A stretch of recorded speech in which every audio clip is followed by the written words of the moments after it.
Astute football administrator and former sports journalist Kurt Okraku has been elected president of the Ghana Football Association. He secured 93 votes in the third round to emerge winner. He takes over a football sector which was severely battered following the expose on corruption in football by Anas Aremeo Anas, and which forced the resignation of the former president Kwesi Nyantakyi. Let's hear him as he gave his victory speech after the election this afternoon. I am really humbled for this unique and amazing opportunity all of you here have offered me to serve you. In saying this, let me pay particular tribute again to Amanda Clayton. She is amazing.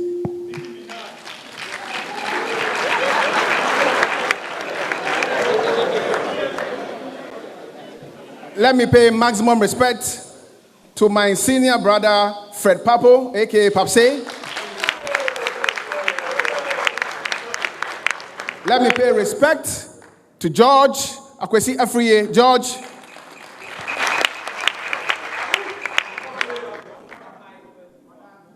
To my own brother, where is he? Nanaya Aponsa, a salute.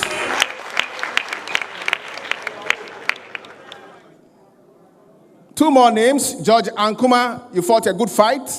We shall be working together. And last but not the least, to the one and only Osei Palmer. Thank you.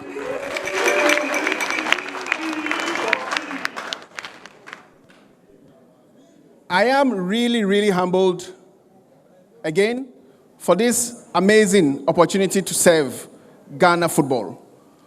I think today, there's not been a Kurt Okraku winner. The winning team is Ghana football. Let's clap for ourselves.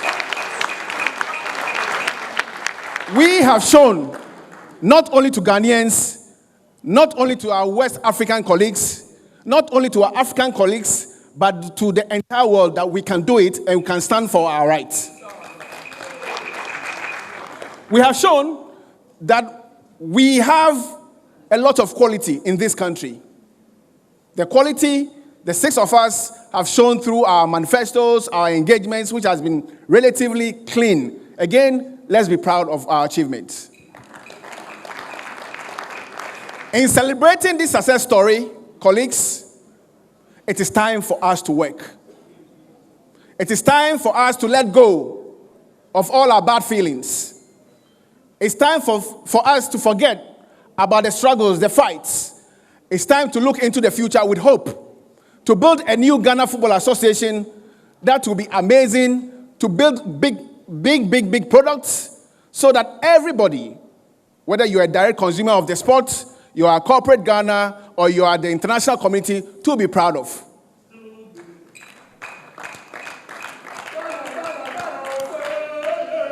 Again, it is that time that I will say to all of us, let's stay together.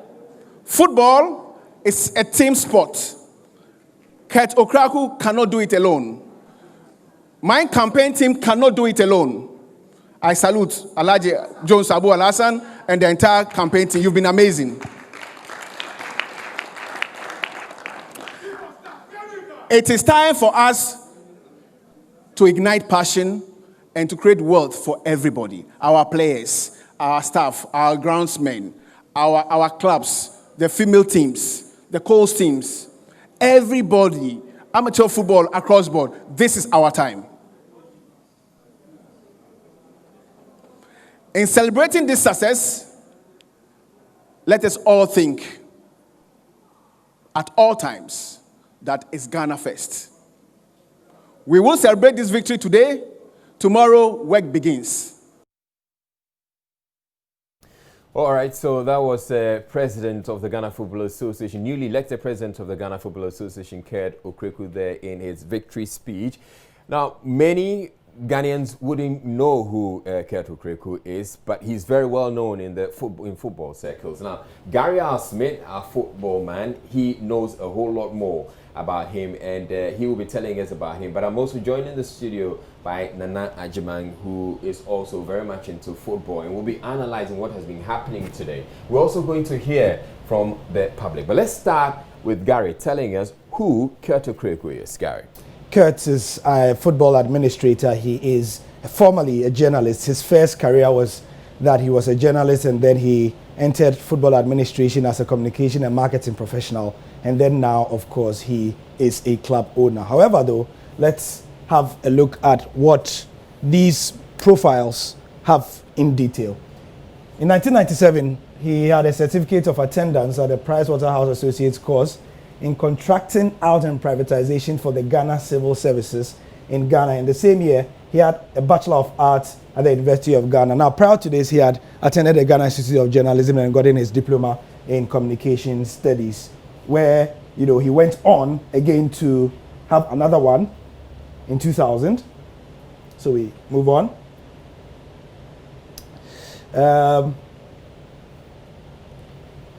2001, he had an advanced certificate in marketing at the Wood Colleges in London.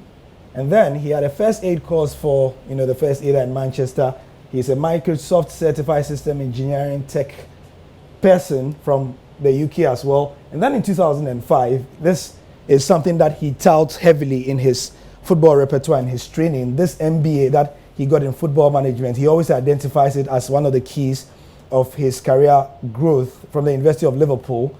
And then he says that in order to maximize his knowledge of football management, he needed to know the customer service angle of how to serve people with football management skills. And so he went for a hospitality and tourism degree or qualification as well. Now, in the earlier stages of his career, he's always been ensconced in football, starting from the age of 17, where he formed his own Shooting Stars FC. But in the early stages, he was a director of Jawa Babies Colts Club and also the owner of the Shooting Stars, this should be, FC Colts Club in Achimota. He formed this when he was 17 years. And between 96 and 99, he was he was a journalist and a presenter with Radio Universe. And he was also with Groove FM, it must be said. He was a sports presenter with Groove FM.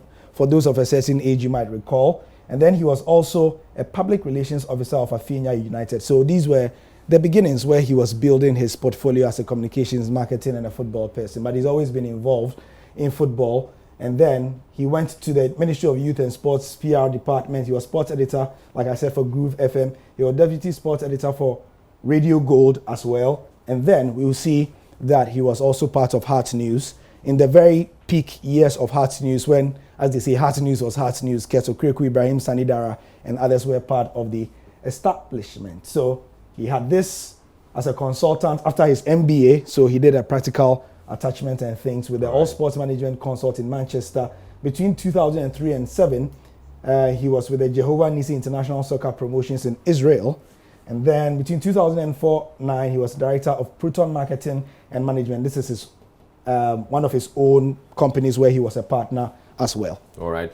So this more of his qualification, but I mean, if we set this all aside, how do we know him in football? Well, what does he bring to the table as a football administrator? So some of the things you mentioned there, I mean, he's had a very experienced career in journalism, sports journalism. Right. So he understands the media game very well. And anybody who followed his campaign could tell that there's something snazzy, he really understands the media space. If you combine that with the kind of education he's had in football management, in tourism and hospitality, it is not surprising that he handled the FA Cup portfolio the way he did. To give you some context, before he became the chairman of the FA Cup, the FA Cup had not gone on for 10 years. And then the sponsorship from MTN came. So he was the vice chairman of the FA Cup for 2 years, I think. Then he took over the management of the FA Cup. And since then, the FA Cup has been the most attractive football brand of the Ghana Football Association, without any doubt. If you ask any football person, it's always started on time. You've had the Ghana Premier League have a lot of court litigations, and MTN FA Cup has never had any of those things. he brought razzmatazz to it. I mean, he did something that was unprecedented, not once, but twice. He took the MTN FA Cup final from Accra and Kumasi to Tamale and Isipong. Okay. Yeah, and on both occasions, you might remember this one, Nanaji. The Tamale one was particularly memorable, and it's important to know that that singular act of taking the FA Cup to Tamale is what consolidated his voting base in northern Ghana as well from the political side, because they had not seen anything like that ever. Nana Jim, I'd like to come to you. Is this the kind of guy we need to transform Ghana football? Well, I think he's one of the guys. I don't think we necessarily need to just focus in on him. Yes, he's the president of the GFA, but as he said himself, the work cannot be done on his own. He can't carry out that work himself. He needs to work alongside and with the Executive Council. And I think what they've got to do is have a look at all the candidates, their policy documents, their manifestos, and let's see where we can take various good ideas and put them into one document and have it as a blueprint for the Ghana Football Association to roll forward with over the next 4 years. I think he's a lively character. He certainly showed a lot of commitment in his campaign. He's come along with a lot of good ideas as well, and I think that he's someone who wants to work with everybody. And he made it quite clear in his speech, he'll work with George Ankuma. I'm sure he'll work with George Afriye and the rest of the candidates that didn't make it. So this is someone who has a very open mind. I think one of the key aspects is corruption, and so he has, he has at his disposal anti-corruption tools such as inclusivity, which means that the GFA will not only will no longer be an exclusive organization just for the 120 delegates and the rest of us who are inside, but he recognizes that inclusivity must now, extend itself to corporate bodies. It must extend it to the man or the woman on the streets who sell peanuts or drinks around the stadium. And the issue of accountability is not, once again, just for the GFA, but it's for everyone. It's for the general population.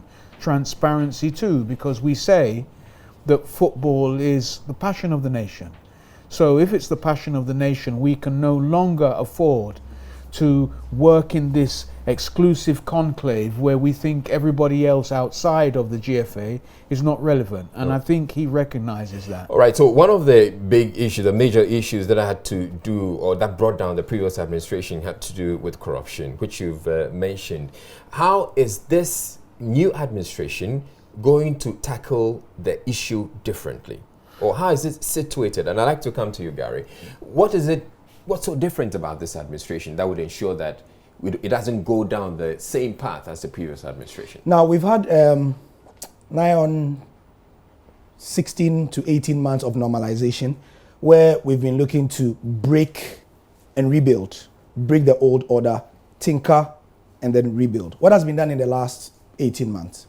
What they've done is they have opened, I like the word Nana used, inclusivity. They opened the Ghana Football Association to people from diverse backgrounds, who they felt contributed to society in other ways in their various fields of endeavor. They formed 8 subcommittees. Some of them included legal committees, marketing and promotion, so on and so forth. Now they let them set up, as it were, manifestos for the Ghana Football Association. So like a unity document which any GFA president will follow apart from his own manifesto. Right. So that is one way in which he can just follow the trends. But also not just that. In the new GFA, part of the consulting and the recommendations that were made by some of these committees were that they stopped what they call the executive committee and formed what they now call the executive council. Now, the gesture of inclusivity and openness has led to what happened yesterday. If you recall in our news bulletins, we did say that there's an executive council of 11 people who have been appointed. Now, if you look at the caliber and quality of the people in there, I mean, Nanaji will tell you, there are some really, really crack brains in there. Right. Dr. Tony Obeng, whose management experience in, whatever it is very well known. Key also is that he understands football. Randy Abe is there. You've got Fred Achi, right, who is on CAF WAFU duty. He's a communications professional, the CEO of Ashgold, and several others. If you look at the brains, they are not people who can be pushed around easily. One of the problems of the Nyantiche administration, especially in the latter years, was that most of the people became yes men because they became subservient. And it doesn't look like that's going to happen now. But you don't also see a situation where these people can come together and collude and do whatever they want. So that is why we are talking about structures and checks and balances. Hopefully, the new GFA amendments that have been made to the previous ones will be promoting more checks and balances. Right. And we can only hope. As human as they are, of course, they can sit in one room and 11 people can decide to take football down the drain. But here's hoping that the diversity of their opinions, the fact that they don't even agree politically, will give us a situation where, as they like to say, iron sharpeneth iron. Yeah. And then in the end, we... All right, I know the two of you are very experienced when it comes to football, but we'll also have to take the conversation to the people out there on the streets to get to hear from them what their reactions are to what has been happening the whole of today and what they feel these people, the new president and his men, should do to revive Ghana football. Let's hear from some of them. The people being elected, I think, if you check their records, they have a good background. Pertaining to football, they have a very good background. So I just believe they can deliver. That's all. What do you expect them to do? I expect them to pay more. They should emphasize more on our infrastructure when it comes to the game. Yeah, they should emphasize more on the infrastructure just to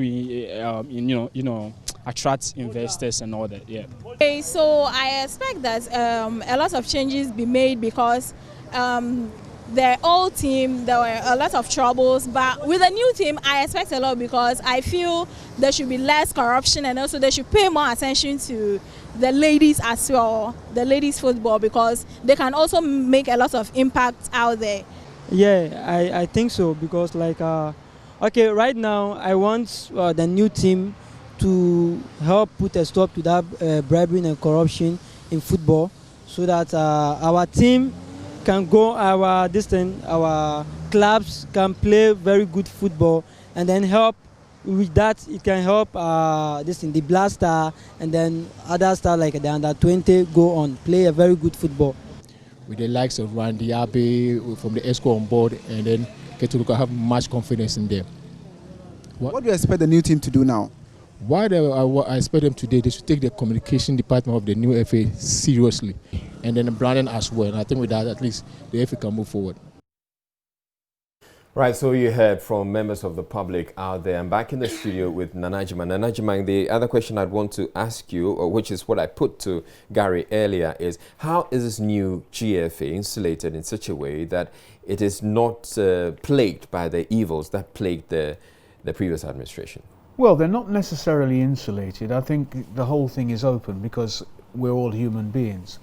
But I think they're very conscious of the fact that football will not grow, it will not develop if the confidence of even the players that are involved and the general public, etc., is not restored. It has to be restored, and it can only be restored by the actions that are taken by that executive council and by the pronouncements that are made. Let me give you an example. For example, we went through a very bad phase where the communication that was coming out of the GFA was seriously off. It didn't let us feel that we were a part of it. It sounded as if it disregarded the external stakeholder, the Joe Blogs out there or the Kofi Poko out there who went to the stadium. It was totally off from the communication department and even senior national team players. And because of that, the general public withdrew their love for the national team. And I'm sure we all recognize that. We couldn't get the stadiums full anymore because we wouldn't even go because of the way and the manner in which we communicated with the public. So that's a key issue, that we have to change the narrative and ensure that we talk to the general public, to the corporate bodies and all the other external stakeholders in a way in which it recognizes that they have a role to play in this as well. What will make the love come back? Well, that's one aspect, positive communication. And I think that, you know, much like a town hall setting, it would be good if every quarter we could address the media as to what we are doing. This is happening, we've secured this, it's come from that, this is what we're doing with women, this is what we're doing with Colts, etc., etc. Yeah. I don't think it would hurt if in the first year of his tenure we adopted that type of approach where we would open ourselves up for the media to come and have a look at what we were doing, so that we could, that level of transparency and accountability would come to the fore. Perhaps we might have a press soiree or something for an hour where you could put anything you wanted to put to us, and of course we would put whatever we want to put to you, and we could get it across to you so you would understand what we're doing. And I think these type of measures would build the confidence of the ordinary fan. It would build the confidence of corporate Ghana. And corporate Ghana is very important, because without corporate Ghana working with the GFA, football is down. Gary, I also want to ask you, what is it that this new executive would have to do to bring the love back and to get the stands in the stadium filled again? Well, like he said, he started by talking about inclusivity and openness. Anything else I would say will be part of that. Openness is the biggest thing, you know, creating the perception that everybody is part of the game, that the game is for us, by us. Everything we can talk about a whole lot of technical things, but on a more nuanced level, we are talking about governance, you know, making sure that there's respect of the ordinary man out there, you know. I mean, I'm talking about players. Some of the manifesto promises from the 6 delegates touch on very different things. For example, George Afriyie, who lost, says that he's going to find genius ways to ensure that players are paid $1,000 a month up to a certain point. Ask George, how did you intend to do that? Let him tell you. Implement it. Because if you, Kurt Okraku, under your watch, whether it's George Afriyie's idea or not, and we all know that, but if it's under your watch between 2019 and 2023, when your first tenure is over, and we are getting people to come to the stadium, but more importantly, the young boy who is taking off the streets of the Western North region and then becomes a Premier League star, what we know is that, after one good season, he's going to be playing in Tanzania or Vietnam or something. But if under Kurt Okraku's administration, we find Joe Poku, who was from the Western North region, staying in Ghana for 4 years and progressively drawing people to the stadium, you are going to take the credit for it. So just one thing, you know, but anything that's going to be done has to be from the point of openness, from the point of accountability, and from the point of respect of everybody who is watching, because everybody is a coach. All right. You know. Now, finally, there are people who were watching, observing proceedings all through, and they were wondering, why is it that we had to go 3 rounds? So I'd like you to explain to us, Gary. All right. So as with any election, the rules of the game were set by the election committee. And what they told us was that you would become GFA president. It was not first past the post. All right. Okay. It was, you needed 50% plus 1. Oh no, 50% or more. All right. You needed 50% or more. It's different from 50% plus 1. So you needed that. Now, they went into the first round. Kurt Okraku got himself 44 votes. George Afriyie got 40. That did not represent the 50 plus 1 for any of the candidates. Okay. Now, according to the rules as well, once they had tabulated the 6 candidates' votes, whoever was the last person was going to drop out. So then, Amanda dropped out because she had 0. But the other thing was that George and Kuma Mensah also had 0, which means that he and Amanda both dropped out. Yeah. So then we needed 4 people.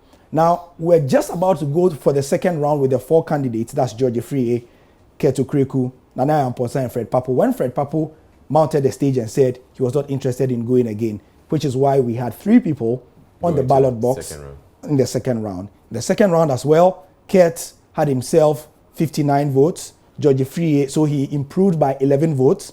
George Afriyie had 43 votes, improving by only 3. Nana Amposa dropped from 27 to 16 votes. All right. And they had to go to the third one, and then that is But where at that point, after the second round, Yeah. George Afriyie indicated that he was conceding. I mean, he didn't want to continue. Yes, any and further. the mathematics of that were simple. Kurt's 59 votes translated to 49.6%. Theoretically, he needed just about 2 or 3 votes. I mean, So at the point where he said he had conceded, he knew everybody felt that he would have been given a thrashing. We should have just given the declared Kurt Okraku. So why did we have to go into a third round? Okay. Procedurally, you need, the rules of the game state that you need to get 50 plus 1. All right. So even if everybody has conceded, you need to get the 50 plus 1, which is why we all knew that he would win, but we needed to get it done. And then in the end, he got, 93.6% Right. of the votes when he was the only person on the ballot sheet in the third round. Okay, so I'll come to you, Gary, to tell us what we should expect of Kurt Okraku, because you have been doing some analysis on him. But I want to ask you, Nana Jimek, should we be excited? Yeah, why not? Why not? We should be excited. Yeah, let's be excited. Let's be excited. For now. Let's be excited. Let's be excited. I mean. All right. So you tell us what to expect of Kurt Okraku. So Kurt has been asking us to be excited for the past 2 or 3 months. And what you see here are the manifesto highlights of his own document. I have my own analysis, but that's for another day. So what we did for all the candidates is that we took their top 8 manifesto highlights.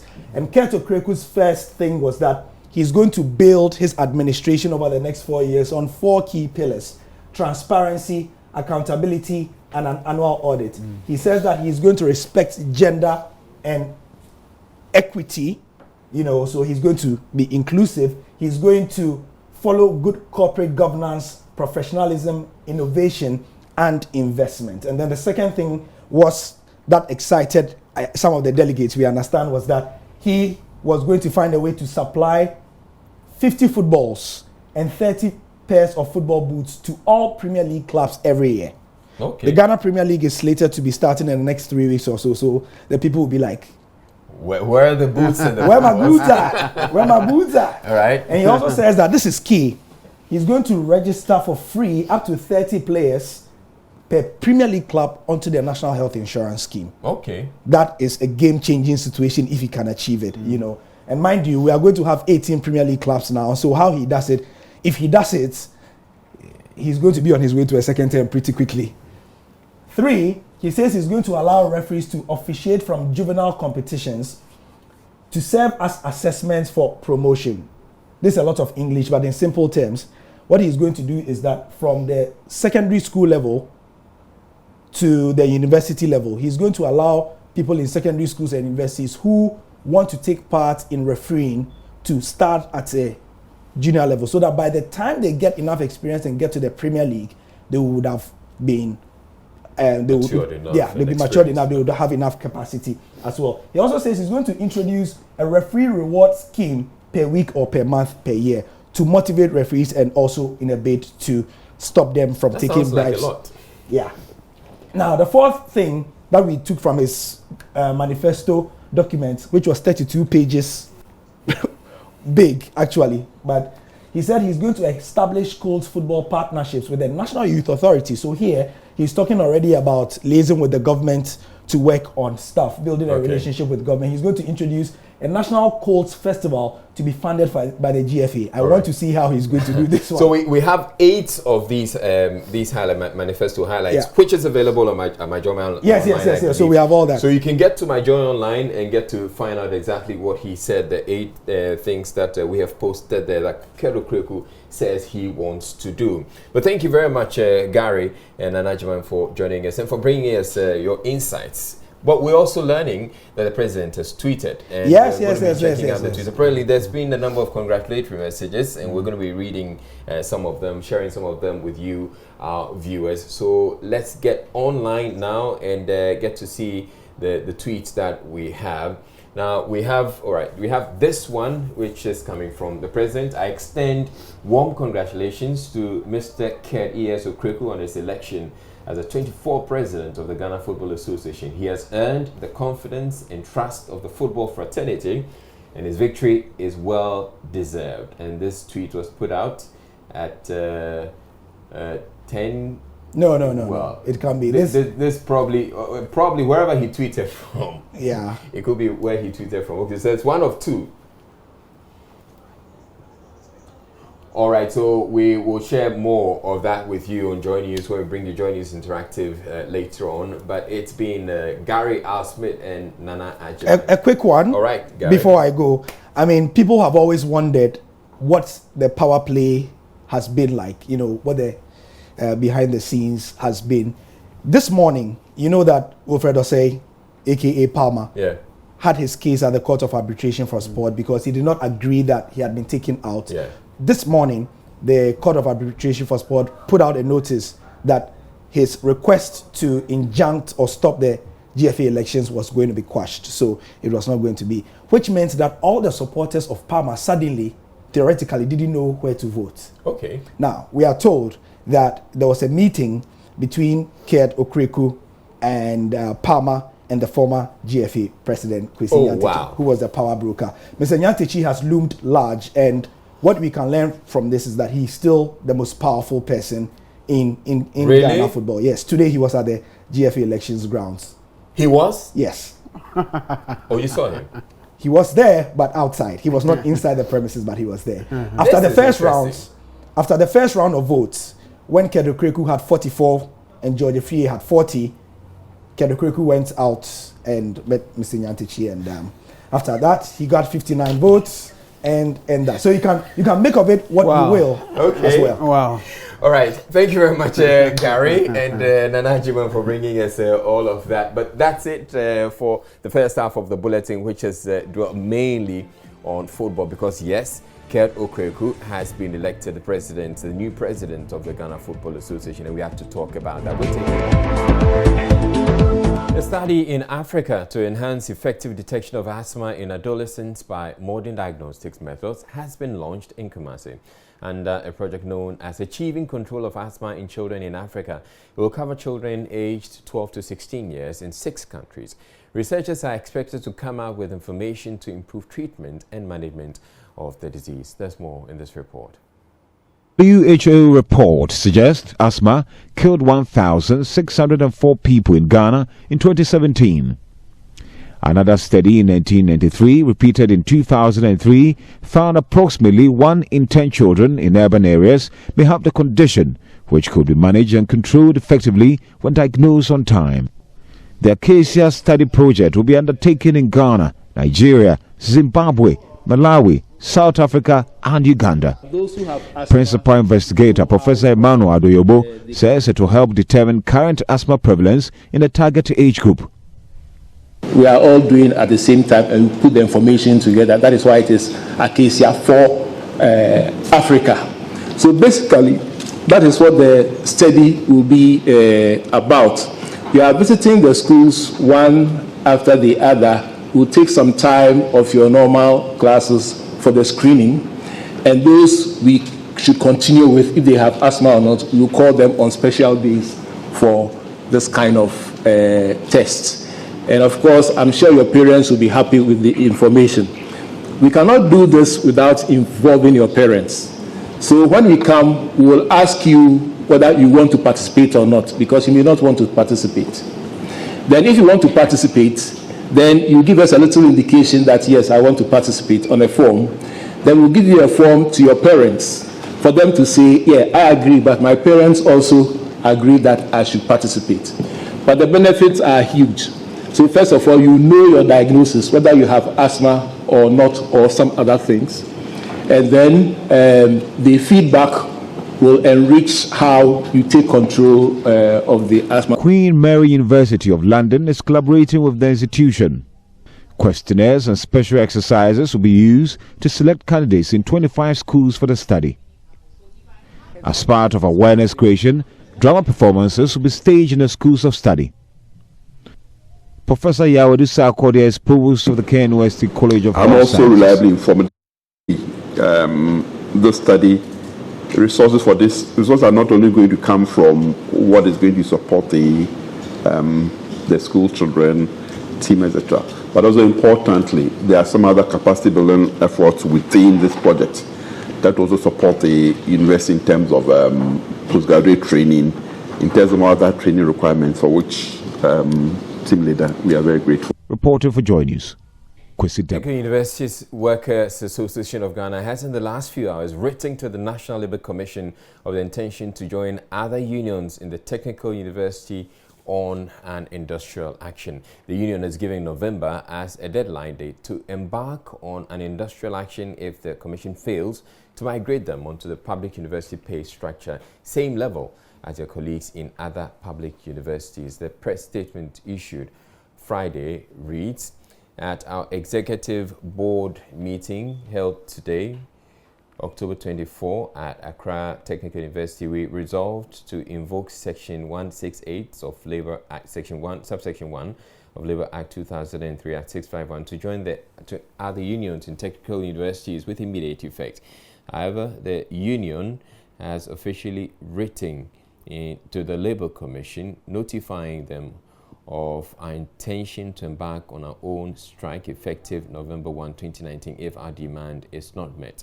On September 28, 2018, a communique for the migration for technical universities onto the public university pay structure was jointly signed by TUTAG and TUAG on one hand and the Government of Ghana representative on the other hand. This roadmap led to the audit of disqualifications of senior members of TUs or technical universities, which was completed over 12 months ago.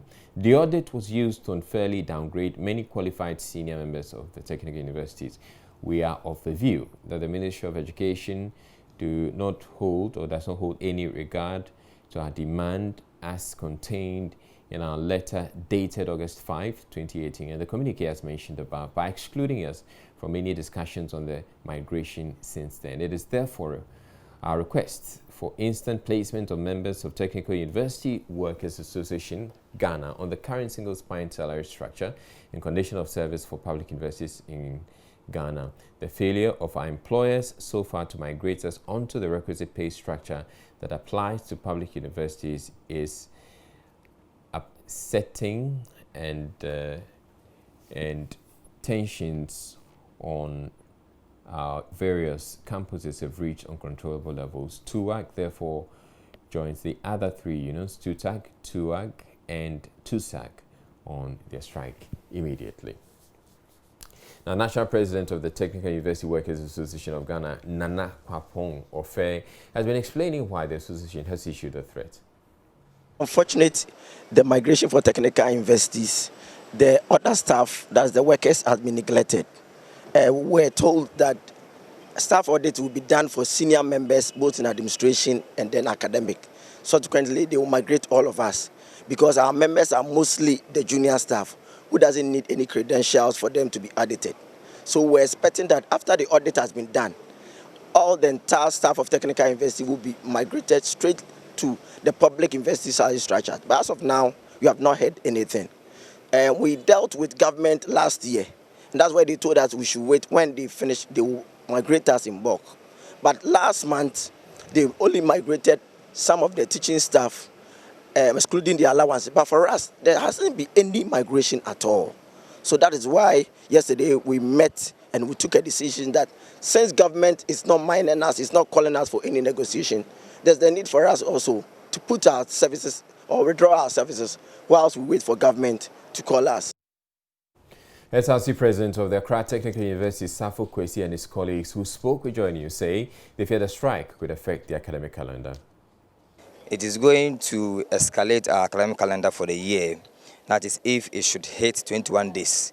And then if it does so, then it means that the whole calendar will be made to push forward, and therefore leading to rewriting the end of semester examination in the next year, which is 2020. So our next demonstration will definitely be depend on today. That is after they meeting the government today. I'm a mechanical engineering student, and it's affecting me in a lot of ways because here's the case: we don't actually get lectured, we actually get taught in class like in the high school or other places.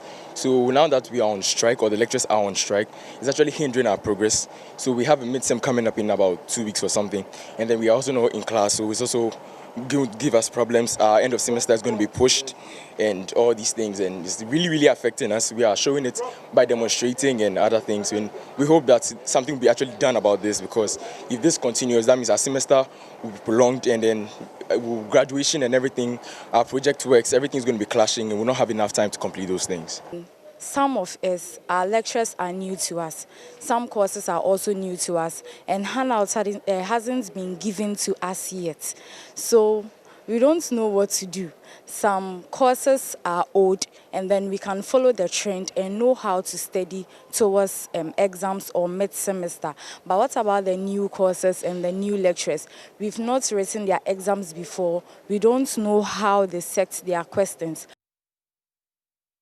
Students of Kumasi Technical University are accusing government of unfair treatment following the conversion of their colleagues in other public universities. It comes on the back of a 3-week strike by technical university lecturers and administrators over conditions of service. The students lament government's refusal to review the working conditions of their workers, lecturers and workers. Nana Aljima's report.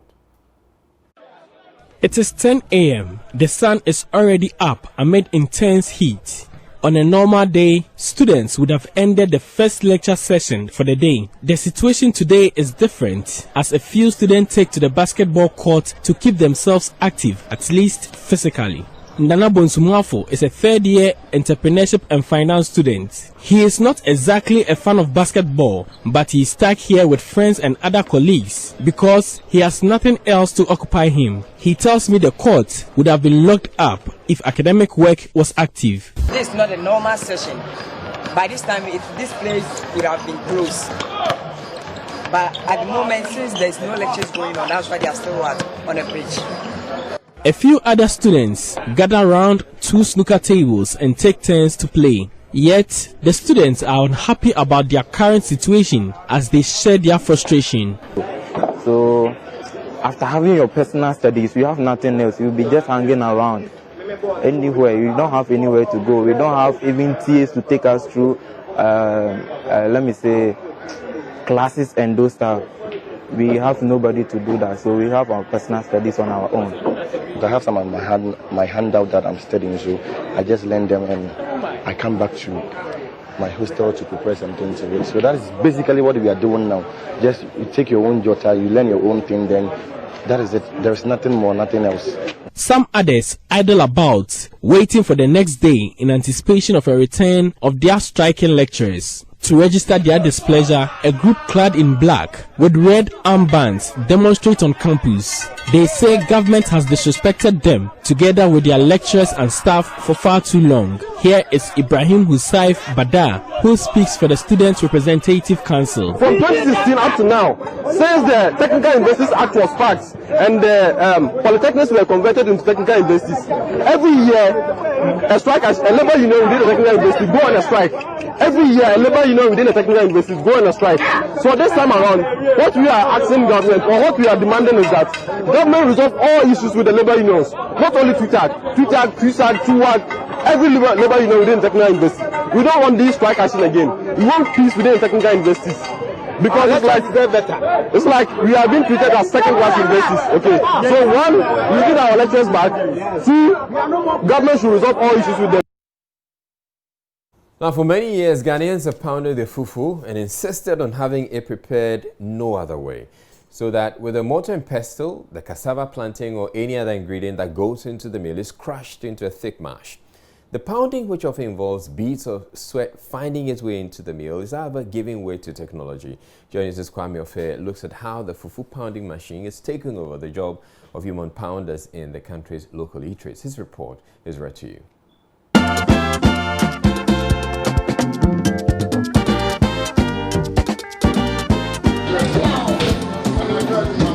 This is the century-old way of preparing fufu, one of Ghana's most popular local dishes.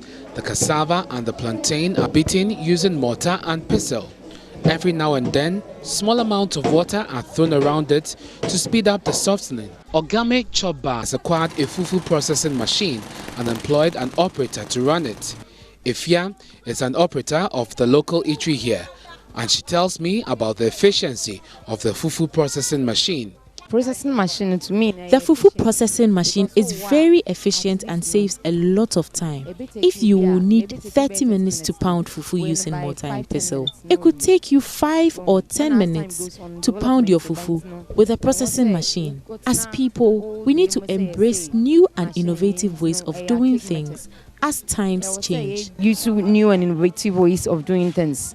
According to Ajwa, operator of the processing machine here, customers complained so much about the fact that sweat from the people who pounded the fufu using the mortar and pestle made the staple unhygienic for consumption. The pressure from the customers necessitated a change in the preparation of her fufu. Our clients kept complaining about the sweat that dripped on the pulp when pounding. That is why we decided to use the fufu processing machine. Ifya refuted claims that since the machine is made of metal, rust from the machine could contaminate the food. Some people think that because the processing machine is made of metallic objects, rust can affect the quality of the pulp. But that is not true because stainless steel is used in making the fufu processing machine and it doesn't rust. What's more, it appears it is cheaper maintaining the fufu processing machine than employing people to run the mortar and pestle system. We used to spend 40 Ghana cedis on labor per day. What are the same back 40 Ghana? Now, what the machine? 60 Ghana. Using the conventional method of pounding the fufu. But today, we only buy 60 Ghana cedis worth of petrol, which we use for more than a day. Frederick, a customer who was busily enjoying his fufu when I visited, seemed not to care so much about the mode of processing the fufu. To him, everything goes as far as the hygienic conditions for preparing the staple is standard. Actually, I don't care much about whether it is the machine that processes it or human pounding that was done. What I care about is the environment. If it's a machine and the process is hygienic, I'm good to go. Even if it's in the conventional pounding and it is not hygienic, I wouldn't like it. For this customer, as far as the final processes doesn't end with a machine, but the touch of mortar and pestle at the final stage, he's just okay. See, like they don't use more of this machine stuff. When they come, it's just when they use the machine one, they just come over and do the traditional one. It's not like that's the final process. The end justifies the means. So I like this place a lot. Though technology saves time, reduces labor cost, and makes the processing of the staple food much easier, some chop bar operators have still kept faith with the convention. Nanama of Heavy Do Chop Bar said their customers demand the status quo be maintained. In the first place, in a business, you should listen to your customers first. Our customers don't like it. And since they are the people that come and buy, you have to listen to what they say. And then a lot of people have perception about the machine, how to keep it, and then how it even processes the fufu. Some uses electricity, others uses petrol in working. So example, you are handling food and you have to use petrol to mechanize the machine. The smell, the contamination and everything, to us is not advisable. And then when there's lights out, we can't work or we can't use the machine to produce the fufu. And after the machine had blended the plantain and the cassava, the outcome of it's not, let's say, good as compared to the traditional way when you are done pounding. She maintains that though there are labor costs, it is not as expensive as the cost of buying and operating a fufu processing machine. For the cost, the machine costs more than what you think they would take. Because I went for a program somewhere which they were going to do fufu. And they took some cassava and plantain to the machine to be blended. And it wasn't that much. They took 100 cedis just for the fufu to be blended. So if you talk of cost, I don't think those pounding or the traditional way in making fufu will cost that much compared to the modernized way. She spoke about the occupational hazards. Every occupation has an hazard, okay? So let's say the hazard here is the sweat. And with our workers, they are screened by AME. Every 6 months, they go under health screening. So everyone is safe here. And they have towers. The pestle and mortar processing gives fufu a different taste from what the machine offers. It's the reason these fufu lovers will stick to the old fashion. Pounding the fufu with the mortar and the pestle is very healthy in the sense that that is what we came to meet. The machine, we always say we are in the modern world, but it's killing us. Pounding the fufu in the machine is a metal thing. When you look inside the machine sometimes, you could see that some of them is rusting. Sometimes the environment they mash the fufu is not nice at all. But when you come to our various houses, when we use our mortar and pestle, it's very neat, very nice, and it's very soft. Pounding fufu is the best that you can have. Tradition must go on, and we're still following the tradition. My grandmother pounds, I grew up pounding, my uncles were pounding. So pounding is original, pounding is organic. I don't see any process that I will go through to eat fufu, because it's only one way to eat fufu. Pound cassava, plantain, or cocoyam, or yam fufu. That's it. Or you want to eat plantain fufu, you have to pound it. You don't need to go to the process. It's pounding, original. That's it. I decided to taste the two different fufus, machine and mortar and pestle, and I have a comment. I'm currently at Ogame Chop Bar. When I went to Hevedu, I tasted the food. And I did that because I wanted to tell the difference between a fufu, which has been processed using the conventional means, which is the mortar and the pestle, and when a fufu processing machine has been used.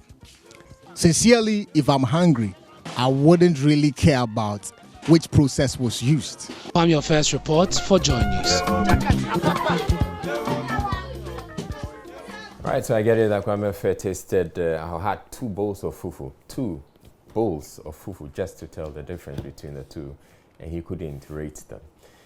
Moving on, the increasing rate and effect of information disorder, popularly referred to as fake news, has become a great concern in recent times. Experts are therefore advising the public to scrutinize every information.